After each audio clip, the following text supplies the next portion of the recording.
Hello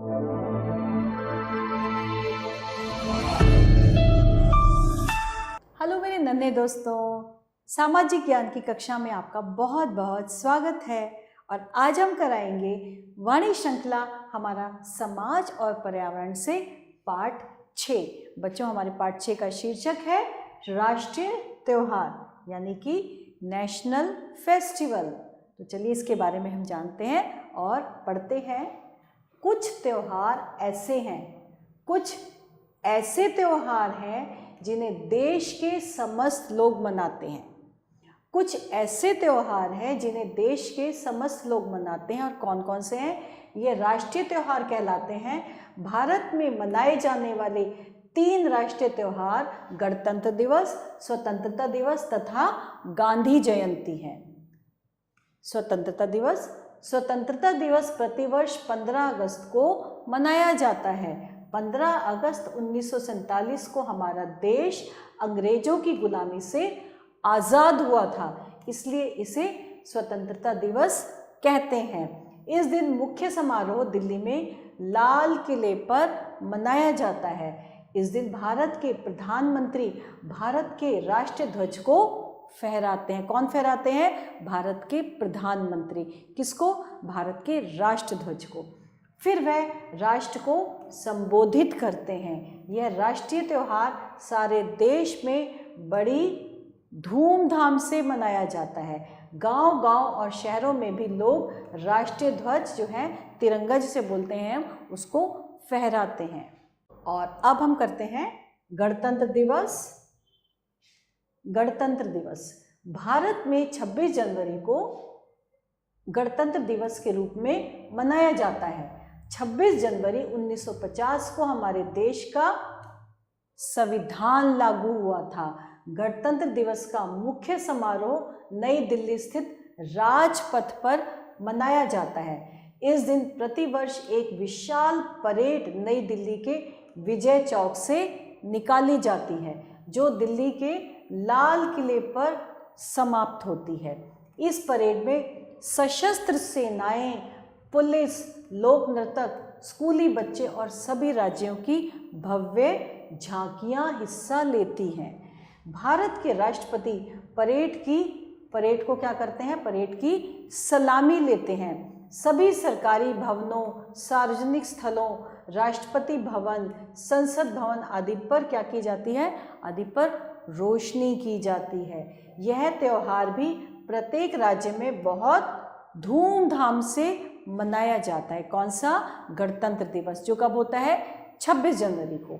अब जानने योग्य बातें। सभी राष्ट्रीय त्योहार हमारे देश की एकता व अखंडता के प्रतीक हैं। और अब है गांधी जयंती, एक और राष्ट्रीय त्योहार। बच्चों, यह त्योहार प्रतिवर्ष 2 अक्टूबर को गांधी जी के जन्म दिवस के रूप में मनाया जाता है। इसे गांधी जयंती कहते हैं और यह राष्ट्रीय पर्व के रूप में मनाया जाता है। इस दिन गांधी जी की समाधि राजघाट पर राष्ट्रपति, प्रधानमंत्री व अन्य वरिष्ठ नेताओं द्वारा फूल मालाएं चढ़ाई जाती हैं और गांधी जी के प्रिय भजन गाए जाते हैं, जो गांधी जी को बहुत प्रिय थे। महात्मा गांधी को राष्ट्रपिता और बापू भी कहा जाता है।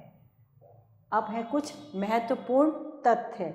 भारत में 3 राष्ट्रीय त्योहार मनाए जाते हैं। स्वतंत्रता दिवस प्रतिवर्ष 15 अगस्त को मनाया जाता है। 26 जनवरी को गणतंत्र दिवस के रूप में हम मनाया जाता है, हम लोग मनाते हैं। और महात्मा गांधी को राष्ट्रपिता और बापू भी कहा जाता है।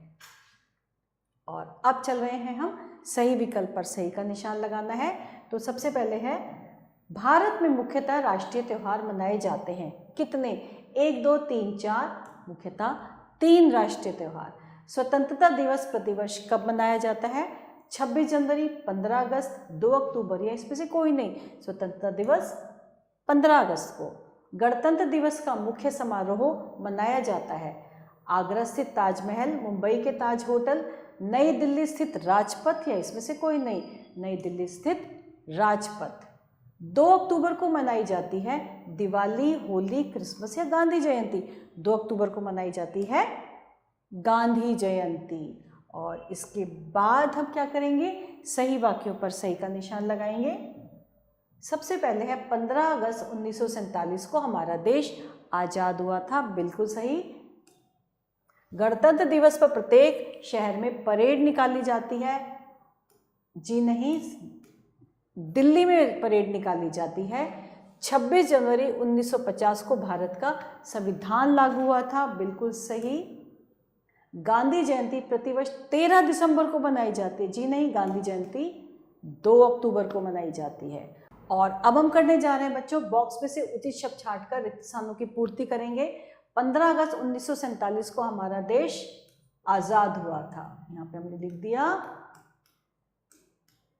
आज़ाद हुआ था। गणतंत्र दिवस कब मनाया जाता है, 26 जनवरी को। गणतंत्र दिवस 26 जनवरी को मनाया जाता है। भारत के राष्ट्रपति क्या करते हैं, किसकी सलामी लेते हैं, भारत के राष्ट्रपति परेड की सलामी लेते हैं। गांधी जयंती कब मनाई जाती है, गांधी जयंती 2 अक्टूबर को मनाई जाती है, 2 अक्टूबर को के दिन में मनाई जाती है। महात्मा गांधी को राष्ट्रपिता और बापू भी कहा जाता है, राष्ट्रपिता और बापू भी कहा जाता है। तो हमने रिक्त स्थानों की पूर्ति कर दी है और अब आ गए हैं प्रश्न उत्तर। बच्चों, इन प्रश्नों के आसान से उत्तर आपको स्वयं देने होंगे और इसके साथ हमारा ये पाठ यहीं समाप्त होता है। आभार।